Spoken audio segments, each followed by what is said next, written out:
Сәлеметсіңдер ме балалар, бүгін біз 3-ші сынып қазақ тілінен 16-шы сабақты өтеміз. 60-шы жаттығу мысалды түсініп оқы. Жер тауға шағынды. Менің үстінде не болып жатыр? Білемісің, адамдар аяуды қойды. Бетімді бей-берекет айғыздап бітті. Тұқымдары құрып біткен аң құстарым мынау. Сұлап жатқан теректерім анау. Өзендерім суалды, теңіздерім құрғады. Енді менде не қасиет қалды? Жердің көз жасы мөлтілдеп шық болып құйылды. Жер жылап жатты. Мен қайтейін, деді тау күңіреніп. Бәрін де көріп тұрмын, бірақ қолымнан не келеді? Өзімнің де хәлім мүшкіл. Тау күрсінді. Балтабай Әділовтің мәтіні екен. Енді мысалдағы негізгі ойды тап, автор осы мысал арқылы не айтқысы келеді деп тұр.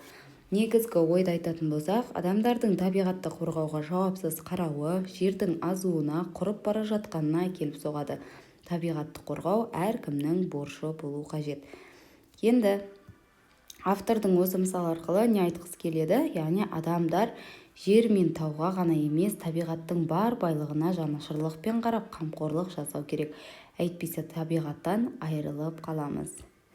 Енді келесі сұрақта қарамен жазылған сөздерді басқа сөзбен алмастырып көр деп тұр. Бұл жерде қарамен жазылған сөздер шағынды, құрғады деген сөздер, мүшкіл деген сөздер екен. Енді құрады дегенді қаңырады деп ауыстырсақ болады. Шық болып құйылды дегенді тамшылап ақты десек болады. Және мүшкіл дегенді ауыр, қиын сөзімен ауыстырсақ болады. Енді келесі мысалды ары қарай жалғастырып көр. Ол үшін тау сөзін жұбату сөзімен толықтырып, үшінші кейіпкерді адамды әңгімеге қосып, ол туралы айтылатын ой бөлігінде кешірім сұрау сөздерін қолдан. Құраған ой бөлігіңді дәптерге жаз деп тұр. Енді мысалды ары қарай жалғастырамыз. Яғни осы мәтінді жалғастыратын болсақ, адам кейіпкерін қосамыз. Сол кезде адамдардың бірі келіп, жер ана, сен жылама, біз сенің ауыр хәліңді енді түсіндік. Бұдан былай сені қорғап, тазалық сақтап, аң қос өзен көліңді аман алып қаламыз деді. Жердің жүзі жылып, көгі жайқалды, тау да қуанып күлімсіреп тұрды деп осылай мәтінді жалғастырсақ болады, адам кейіпкерін қосып. Енді келесі тапсырмада мәтінге ат қой. Ағасы Мирас пен Әлімге алма үлестірді. Мирас рахмет, ағасы оқасы жоқ деп айтты. Ал Әлім үндемеген қалпында тұра берді. Мирас, Әлім, сен неге рахмет айтпайсың? Әлім, ағам оқасы жоқ деді ғой, деді. Оқасы жоқ деген қандай мағына береді? Яғни оқасы жоқ сөзінің мағынасы, бұл сөз ештеңе емес, алыс берісте мін жоқ, бір нәрсе үшін ренжіме, көңілге алма деген мағынаны білдіреді. Яғни алғыс айтқан кезде адамға уайымдама, ренжитін жағдай емес деген жауап ретінде айтылады. Енді Әлімнің айтқанына келісесің бе? Келіспесең өз пікіріңді төмендегі сөздермен баста және аяқта деп тұр. Бұл жерде кешіріңіздер, мен Әліммен келіспеймін, өйткені деп бастаймыз. Өйткені оқасы жоқ деген сөз ештеңе емес, немесе рахметтің орнына қолданылатын әдепті сөз дегенді білдіреді. Бірақ бір-бірімізге алғыс айтуды ұмытпауымыз қажет. Яғни рахмет деп айту сыпайылықтың белгісі. Сондықтан бізде Әлім де рахмет айтуы қажет еді. Енді келесі жаттығу журналист 3-ші сынып оқушыларынан әдептілік туралы сұхбат алды. Балалар төмендегідей пікірлер білдірді. Сәкен айтыпты, адамның әдептілігі асықпай, анық, әдемі сөйлеген сөзінен көрінеді. Ал Марғұлан айтады, әдептілік менің ойымша әдепті қылықтар мен әдеттер, үлкендерге жол немесе орын беру. Ал Әсел айтып тұр енді, әдептілік бұл сиқырлы сөздер, оған мархабат, кешір, рахмет сөздері жатады.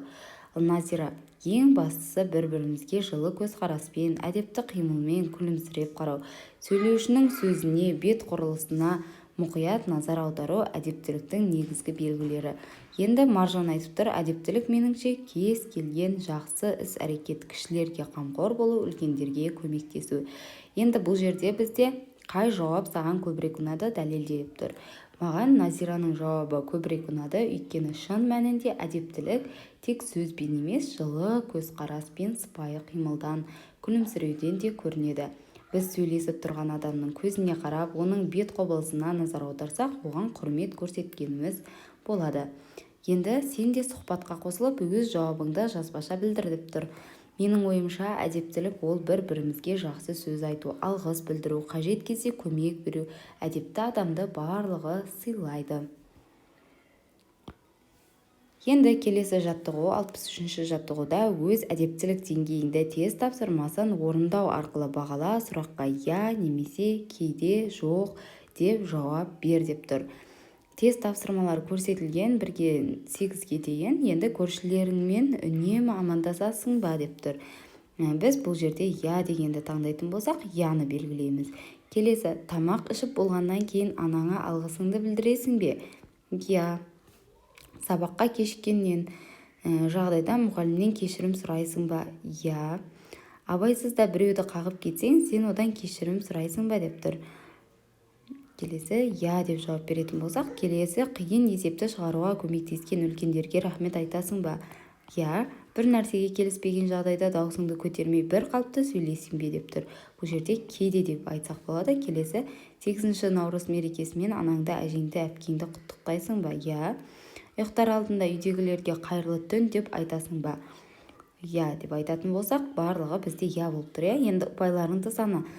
Я жауабында 2 ұпай, кейде жауабында 1 ұпай, жоқ жауабында 0 ұпай. Егер 12-ден 16-ға дейін жинасаң, сенде бәрі дұрыс жарайсың деп тұр. Енді санап шығайық. 1, 2, 3, 4, 5, 6, 7. 7, 2 ұпайдан сонда 14 ұпай болады. Кейде біреу бізде 15 ұпай болып тұр. Демек, барлығы бізде 15 ұпай жиналып тұр. Енді 15 ұпай ол 12-ден 16-ға дейінгі ұпайларды жинасаң, сенде бәрі дұрыс жарайсың деген болады. Сонымен бүгінгі біздің сабағымыз бітті. Сау болыңыздар. Менің каналыма тіркеліп қоңырауша белгісін басуды ұмытпаңыздар. Күнделікті тапсырмаларды бірге орындайық. Егер сұрақтарыңыз болса, сообществоға комментарий жазсаңыздар, міндетті түрде жауап беріп өтемін.